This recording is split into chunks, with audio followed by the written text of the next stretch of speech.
Do you love traveling through time and space? Then listen to Gallif Radio, a Whovian podcast, every other Friday, right here on the Journey into Comics Network, journeyintocomics.com. The following is a journey into comics. Is a journey into comics. Is a journey into comics. Journey into Comics Network production. You're listening to Puhr Entertainment with your host, ladies and gentlemen, please welcome Andrew Puhr. Hello, ladies and gentlemen, and welcome to the inaugural episode of Puhr Entertainment. Now, I know what you guys are thinking. This is Tuesday. Shouldn't this be the Puhr Report? Yes, the Puhr Report was a show that existed for 50 episodes, and at that time, it came to the conclusion that after 50 episodes, the Puhr Report was just becoming too many things. There was too many topics to go back and forth. The show could have strictly been just political news, just that. And for those of you who still want that, that's great. The Puhr Report is moving into two shows.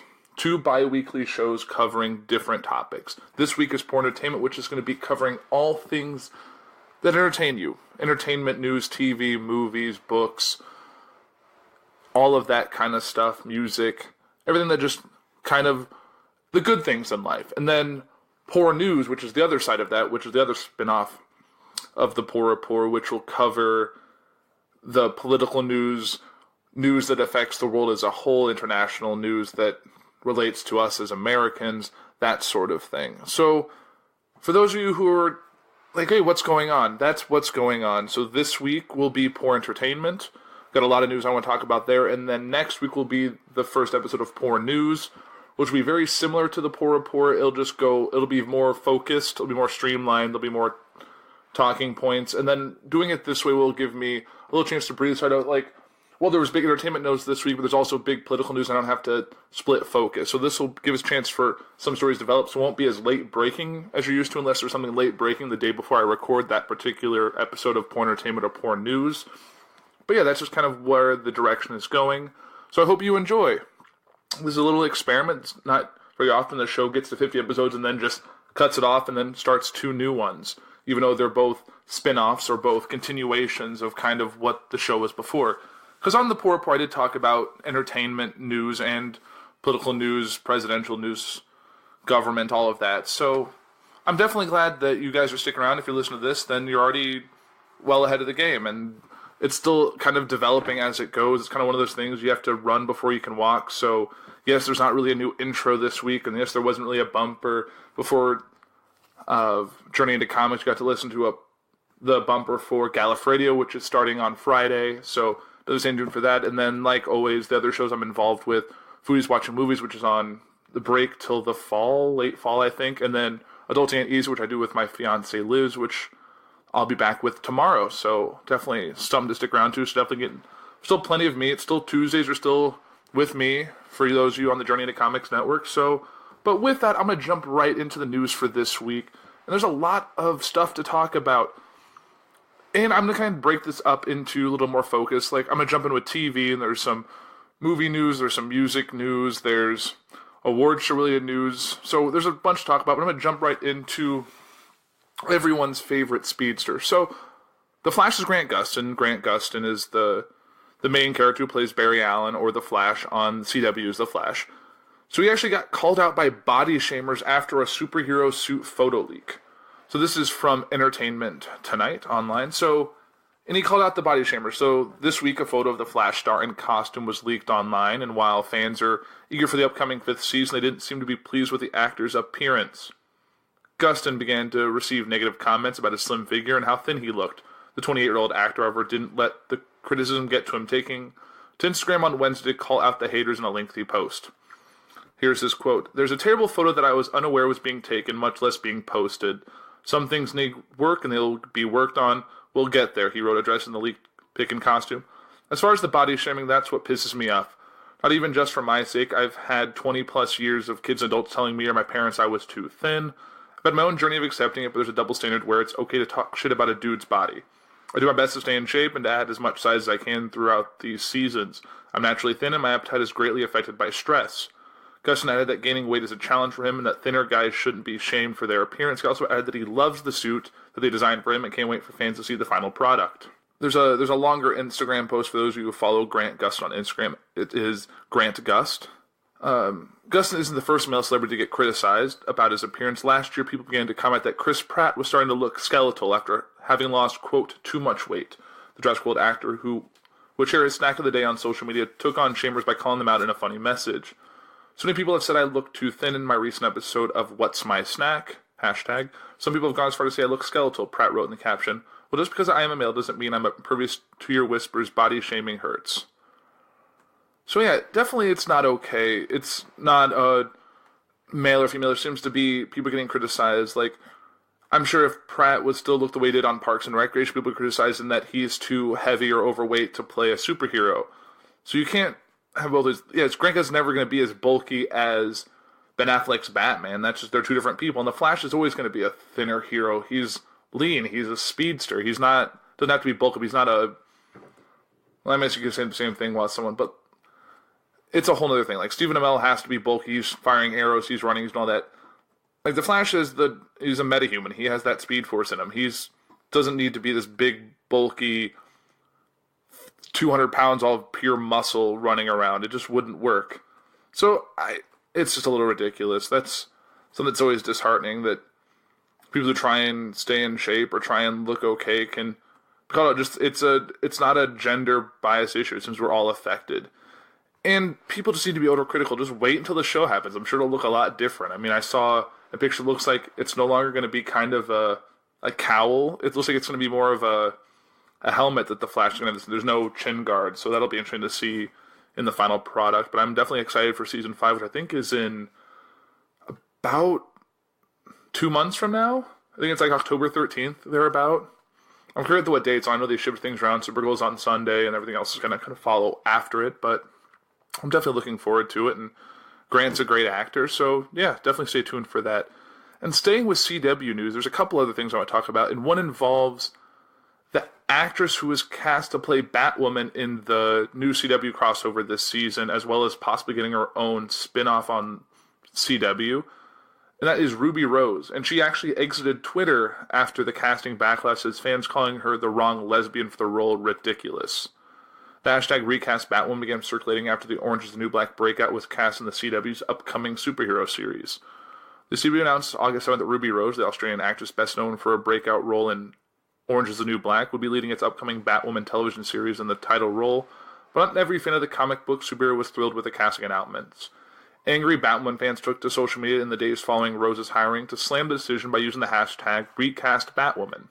Fans complained that Rose was the wrong LGBTQ actor to play the superhero, and noted that, unlike the character in the comics, Rose is not Jewish. Rose, currently starring on the big screen in The Meg, responded to the backlash, removing herself from Twitter. Rose deleted her Twitter account after sending out one final message to her followers via Vulture. That's, I think, how it is. I am looking forward to getting more than 4 hours of sleep and to break from Twitter to focus all my energy on my next 2 projects. If you need me, I'll be on my bat phone. Before exiting the social media platform, Rose reacted to the backlash in disbelief. Where on earth did Ruby is not a lesbian, therefore she can't be Batwoman come from? She asked her followers. It has to be the funniest, most ridiculous thing I've ever read. I came out at 12 and have for the past 5 years to deal with, she's too gay. How do you all flip it like that? I didn't change. When minorities join forces, we are unstoppable, and when we tear each other down, it's much more hurtful than from any other group, Rose continued. But hey, love a challenge. I just wish women in the LGBT community supported each other more. Following her American breakthrough on Netflix's Orange is the New Black, Rose went on to star in films such as John Wick Chapter 2, Pitch Perfect 3, and Triple X Return of Xander Cage. Rose is hardly the first actress to remove herself from social media because of toxic fandom. This year alone, Star Wars Last Jedi actress Kelly Marie Tran wiped her Instagram clean because of harassment, while Stranger Things star Millie Bobby Brown deleted her Twitter account for the same reason. And I actually just saw her in The Meg. I watched it over the weekend with some friends, and she does a great job in it. The Meg is probably one of the best B movies, I'm going to call it. Just like movies that like it's worlds better than a Sharknado, and it's just as fun. So definitely check that out. I was thinking about when I was planning this episode to go into a deep review of it, but I think I'm going to keep it a little bit brief today, just kind of grease the wheels with this new show and kind of move forward from there.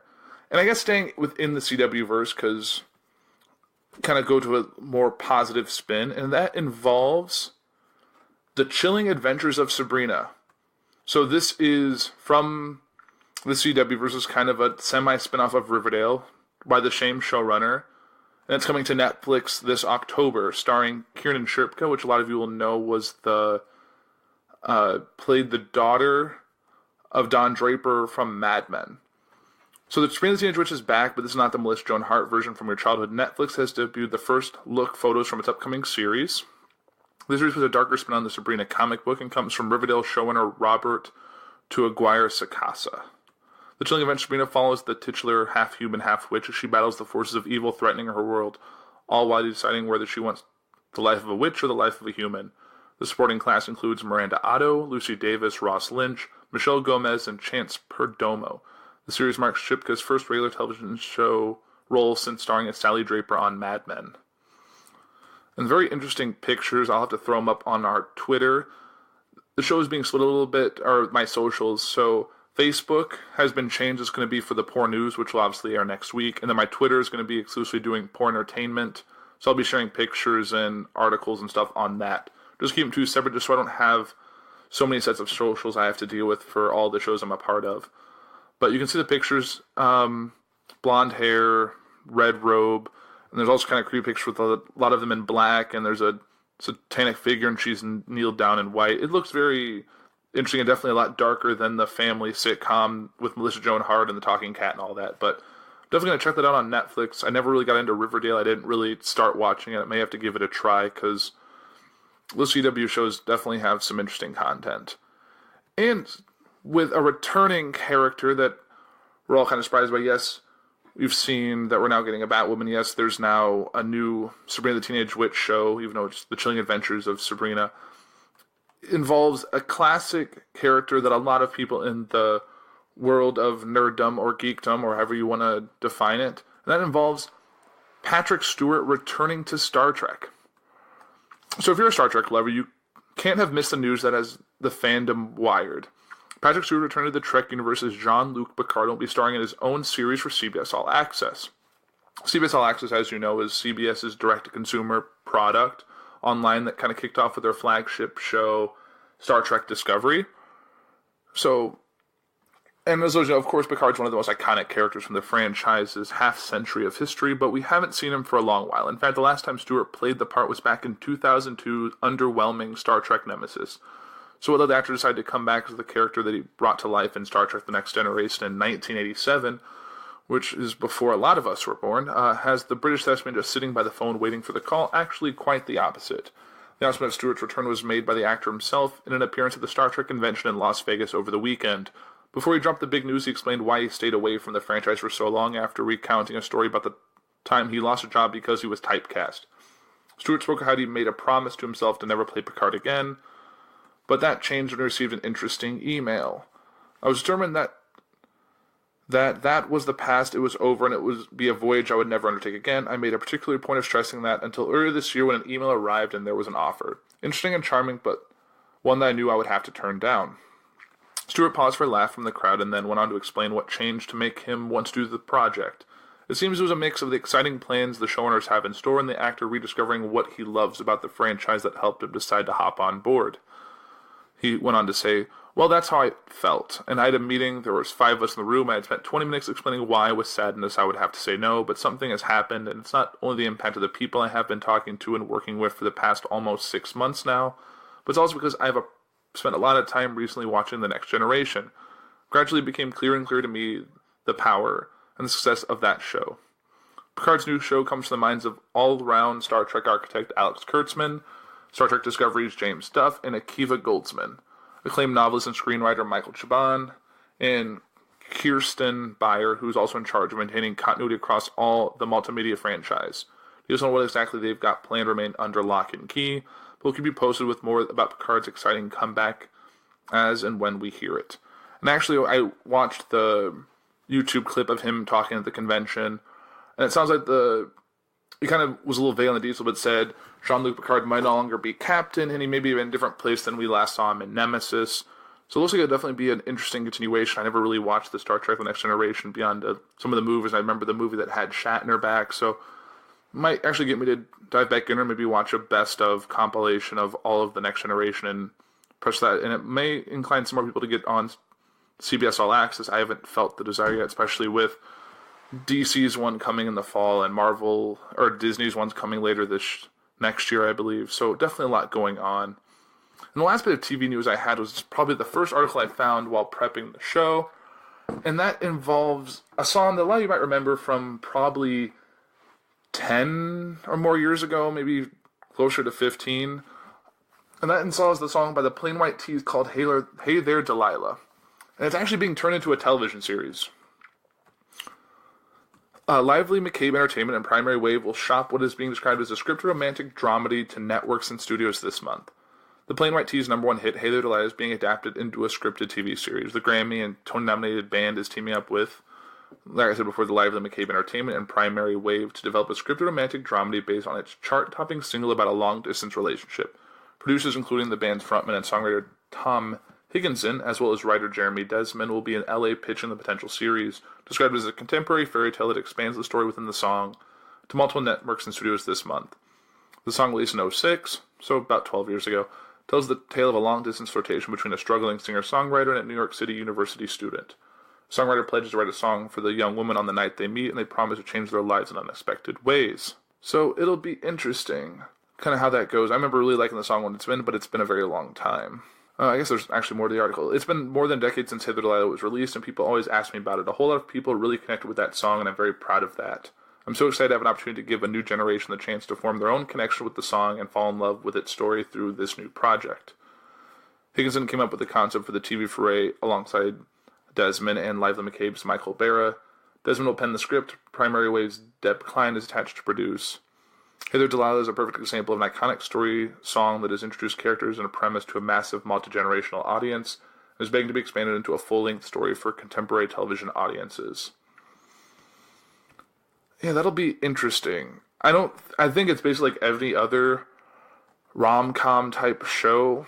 Long distance has definitely been played up in TV and that, so unless there's a big hook beyond the fact that probably the show's going to be called Hey There Delilah and it's going to be, long distance, a guy in New York or a girl in New York, a guy on the road.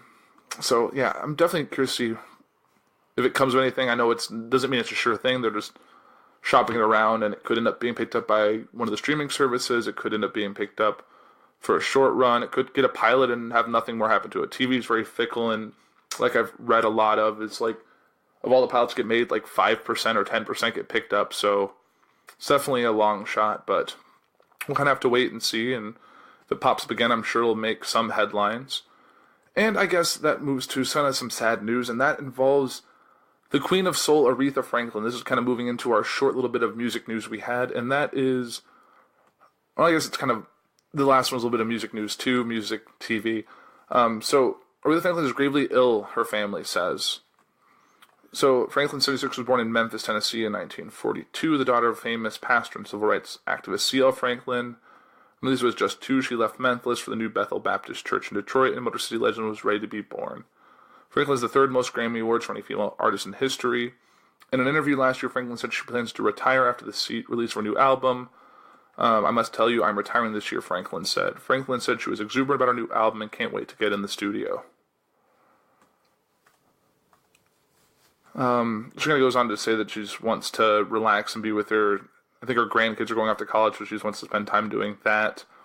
There hasn't been any updates. Someone close to family says, I'm saddened to report that the Queen of Soul and my good friend Aretha Franklin is gravely ill. I spoke with her family members this morning. She is asking for your prayers at this time. I'll have more details as I'm allowed to release.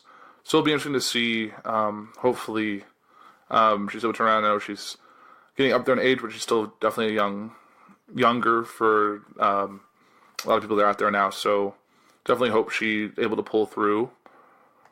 She's definitely made a big impact in the world of music. And I guess this week's one little article I have about the Meg. I'm definitely not going to go into a review on it. Maybe I can get Liz on a future episode to review it, maybe with another movie that we'll probably have seen by then. And this involves the 20-year journey of the Meg, the movie the internet wouldn't let die. It was the mid-2000s, and Jan de Bont, director of such big-screen velocities as Speed and Twister, was showing off a small sculpture of Sharkadon Megalodon, the ancient shark that was to be the star of his next film, Meg, based on Steve Alton's 1997 book about a deep-sea diver who encounters a prehistoric underwater beast. Meg's been the subject of a $1 million movie rights deal before the book was even published. In the nearly 10 years that followed, the film adaptation had worked its way through 2 studios and several screenplays, including one written by Alton himself. Now with DeBont in charge, there was hope that Meg would finally be brought to life. There had even commissioned a maquette of the movie's massive creature described in Alton's book as 70-foot, 70,000-pound prehistoric cousin of the great white shark. When the director showed the mock-up to Alton, however, the author didn't see this same massive beast he described in his book. It looked like a bonefish, says Alton now. It was horrible. Ultimately, DeBont departed the movie, leaving Meg dead in the water once again. Later set back in what had become an almost comically overcomplicated development process. When the newly retitled The Meg opened in theaters Friday, it marked the end of a 2-decade journey, one that saw numerous dead ends. Yet throughout it all, Alton never gave up on Meg. The internet simply wouldn't let him. To its fans, the appeal of Meg, says Nick Nuziana, comes down to a 2-word concept: Jurassic Shark. In the late 90s, Nuziana founded Chud, Cinematic Happenings Under Development, one of the several movie-obsessed websites launched in the pre-Twitter, pre-Facebook era. Back then, outlets like Ain't It Cool News, Dark Horizons, and Corona Coming Attractions eagerly reported the latest scuttlebutt on long-rumored films like James Cameron's Spider-Man, most notably the infamously anticipated 1999 Star Wars prequel, The Balance of the Force. At least that's what we thought it was called at the time. Many of these sites' message boards were filled with speculation, sometimes indignation, about what movies were coming next. The films that most often lit up webgoers' imaginations at that time were not surprisingly based on franchises, comic books, and TV shows. But all the late 90s chatter about a possible new Lord of the Rings or Blade Runner 2, there was always a smaller but sustained frenzy over Meg. In 1996, Hollywood Pictures division of Disney had optioned the rights to Alton's book, which opened in the Cretaceous period with the titular beast taking down a T-Rex. Then cuts to the present day when humans find the Megalodon lurking in a massive undersea trench. It's easy to guess what movie Disney had in mind when they bought Meg. Because of the giant fish, a lot of people compared it to Jaws, says Nuziana, who read Meg shortly after its 1997 release, but Jaws is the primordial, character-driven thing that's much larger than the sum of its parts. Meg was an easy, pretension-free idea. You could enjoy it on a surface level as long as you were able to embrace your inner childhood. According to Alton, however, the early attempts at a Meg movie veered far away from its original novel. They went through some subpar screenplays as the 50-year-old author. I had virtually no input. One particularly out-there script equipped the creature with wings. Weird. Eventually the movie stalled, in part because Disney couldn't make the movie fast enough to beat out 1999's Deep Blue Sea. The rights reverted later back to Alton, who in 2002 launched an online petition asking fans to express their interest in getting Meg made. That was the option I had, says Alton. I mean, there was no interest from Hollywood. I needed really to get the project out there again. The petition earned more than 65,000 signatures, an impressive enough figure given that the campaign was mostly prompted through Alton's site. The author had spent several years building up his online fanbase, even including his email address in his books. The Megheads are very loyal, he says. I keep them appraised of everything. I answer every email, make them characters in my books. They are involved as much as any fan base is ever involved. In one email newsletter, Alton thanked his followers from their support. When the Meg movie eventually hits its big screens, he wrote, I want you to think the preview's thinking, hey, I got Steve's email about every month. I emailed him, spread the word about his book. Heck, I really helped get the movie made. Guess what? You absolutely did. That was the fall of 2004, 8 years after Alton sold the film rights. By then, he'd written his own screenplay for Meg. He'd also teamed up with Nuziana, whose film geekery bona fides allowed him to bring the movie to Guillermo del Toro, the director of Cronos and Hellboy, eventually Oscar winner for Shape of Water. The filmmaker got the attention of New Line Cinema, which hired DeBont to direct the movie. But while Alton was happy with DeBont, the development process itself was choppy. New Line executives became nervous about the film's budget, trying to get the price down to $100 million, and Alton's screenplay was jettisoned in favor of a new script, which the author didn't like. It was like Moby Dick with the shark, he says. In the same ways, the timing for a Meg movie simply wasn't right. Post-9/11 audiences did not want to see fun, disaster-type stories that didn't have a somber tone. It took a while for people to be able to leave their cynicism at the door and embrace a really pulpy monster movie. There was also studio politics to deal with, as the movie accumulated multiple producers. While several movie news sites excitedly reported that Meg was back again, New Line never went ahead with the film. Del Toro departed the project, as did Nuziana. We were as close to a green light as you could possibly get. It was Hollywood at its most cartoonish, except our futures were hinged on that stupidity. Even though it had been a long time since the publication of Meg in 1997, fans still clamored for a film version. As one Ain't It Cool commentator asked in 2008, where is the Meg movie? But after the New Line project dissolved, Alton's best answer was a sufficient promise he posted to make it on his website. Stay tuned, folks. Maybe it's fate, says Alton, looking back at Meg's long and torturous development. It's late July, just a few weeks before the release of the now retitled The Meg, starring Jason Statham, Ray Wilson, and Ruby Rose, as directed by John Turteltaub, who made the 2 National Treasure movies, and the John Travolta is telekinetic now flick phenomenon. The film's trailers play up its digital effects, which Alton notes wouldn't have been anywhere near as advanced 20 years ago. Plus, he points out the Meg has the advantage of coming out in the social media era. It's much easier to get the word out about a giant shark tale than it was in the 90s. Perhaps 2018 is the year the Meg was destined to arrive after all. But that didn't make the last decade or so any less trying after the movie rights again reverted back to Alton. He put his faith in Belle Avery, a producer whose work includes the 2007 Sidney Lumet drama Before the Devil Knows You're Dead.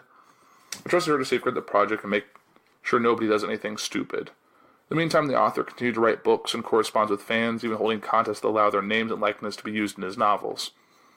Also, for them of his recent progress after receiving a diagnosis of Parkinson's disease in 2007.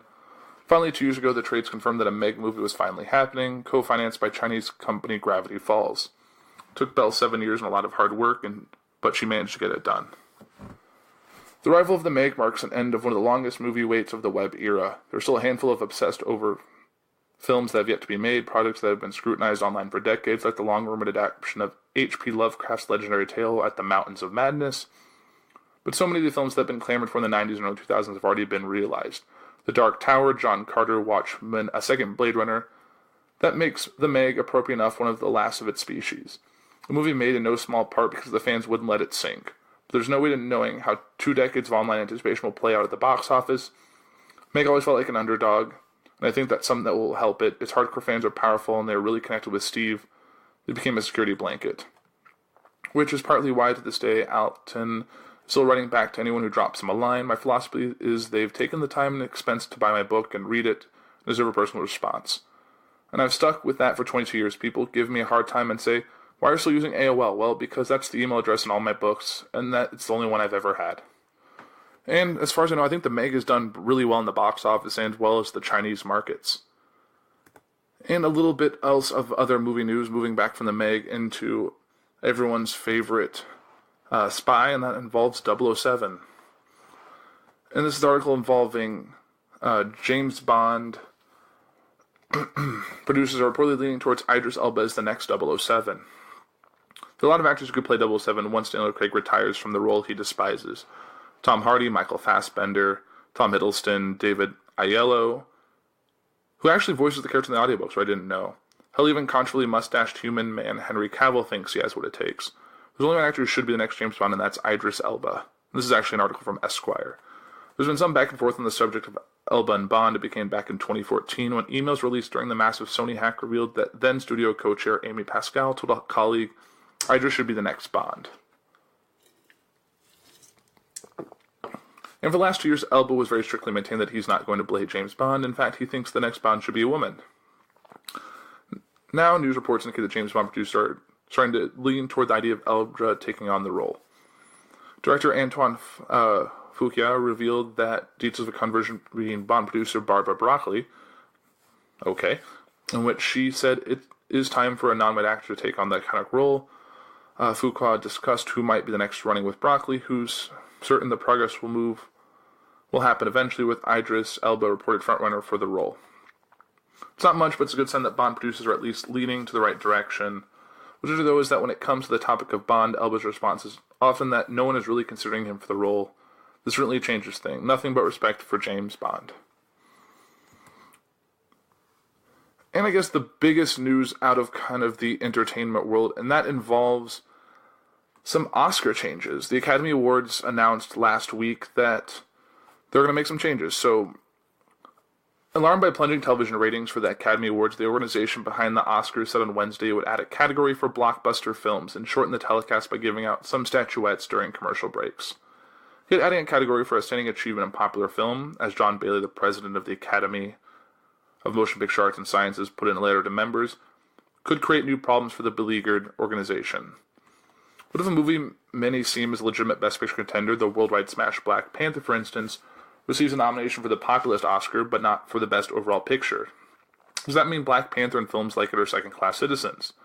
The letter, co-signed by Don Hudson, the Academy's chief executive, did not say what would constitute a popular film, or whether movies nominated in that category would also be nominated for Best Picture.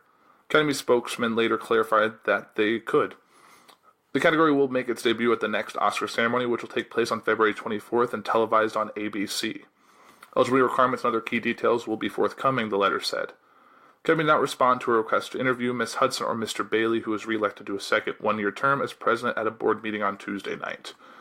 The Academy's board also voted to help the telecast to 3 hours, which is described as an effort to deliver a more accessible Oscars for viewers worldwide. To trim the telecast, the last show in March stretched nearly 4 hours.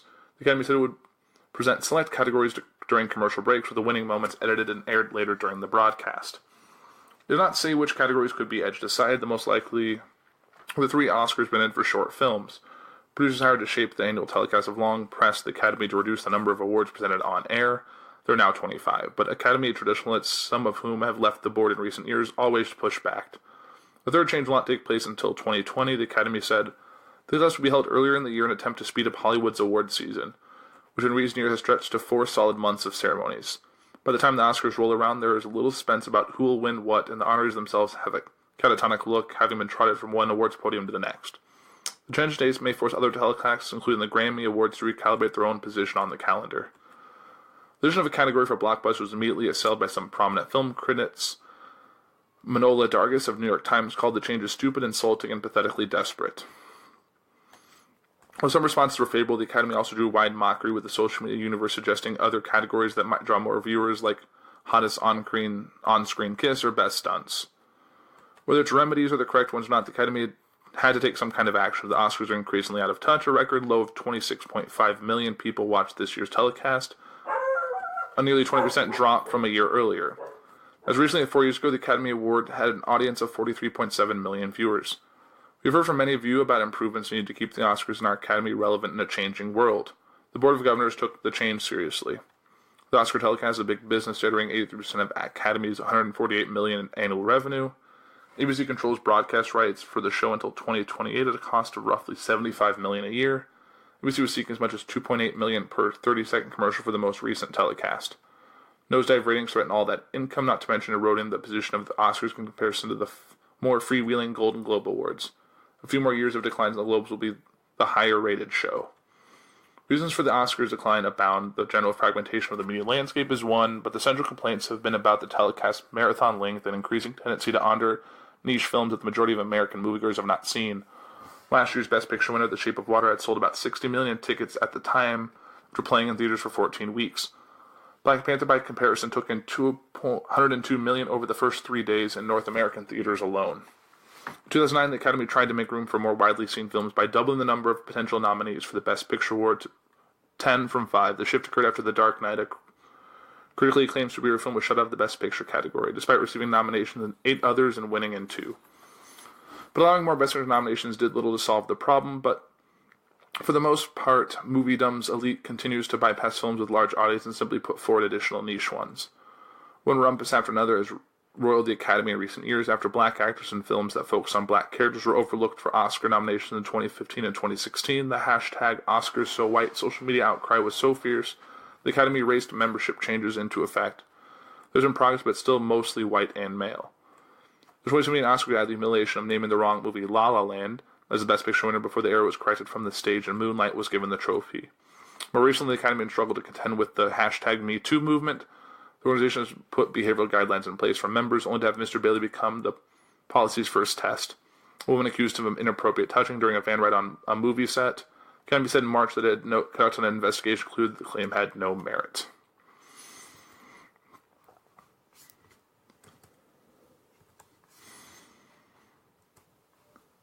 And just so you know that this is not something I necessarily agree with, I actually had this question for another podcast that is all about Oscar news and the award season. I just said, if there should be a category for a blockbuster film or a film that makes over X amount of dollars, and now it seems like that is definitely something that's coming. But popular film is very thing what's popular to me or what I enjoy is not necessarily what someone else. It's too subjective, so I'm interested to see what they actually come out with as their criteria and if that helps anything. But it's bad when actually the Razzies, as you know, is the ones that award the worst films of the year, actually address the Oscars. So the Oscars loaned themselves to honor popular fare just to get more eyeballs and not conducive to their brand, wrote the organization in the letter. The Razzies on Sunday published an open letter to the Academy of Motion Picture Arts and Sciences addressing the Oscars' new category honoring the best popular film.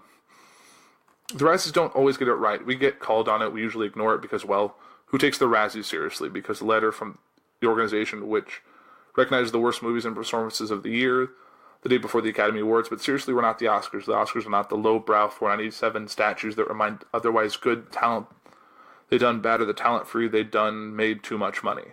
The Oscars loan themselves to honor popular fare just to get more eyeballs and not conducive to their brand. Everyone depends on the Oscars to point out the good stuff that might not otherwise be seen, the note continued. The letter added that the new Oscar category may overshadow the Razzie Awards' work. We sift through bottom-of-the-barrel, mindless, popular, and sometimes unpopular entertainment. The Razzies invite the dishonored to humble themselves and own their bad. That's our job. The note concluded, so a tip to our older, more distinguished bald brother, you're our inspiration, don't fail us now. The Razzies are codependent an Oscar. If you are devalued, so are we. So you're definitely not making a good decision if the Razzies, who's known for that kind of bottom-of-the-barrel, overhyped, not great films. And I think that's a good way to end this episode. It's definitely new. I'm still kind of getting used to a different format, a different type of show, but I definitely thank you guys for sticking around for this episode. There'll definitely be more coming in 2 weeks, so definitely stay tuned for that. There will be a new intro and a bumper probably to go along with it at that time, but definitely stay tuned next week for Puhr News, which will be covering all the stuff that's been going on in the political atmosphere as well as everything else going on in the world. So that's it for Puhr Entertainment for this week. I am Andrew. Have a great week.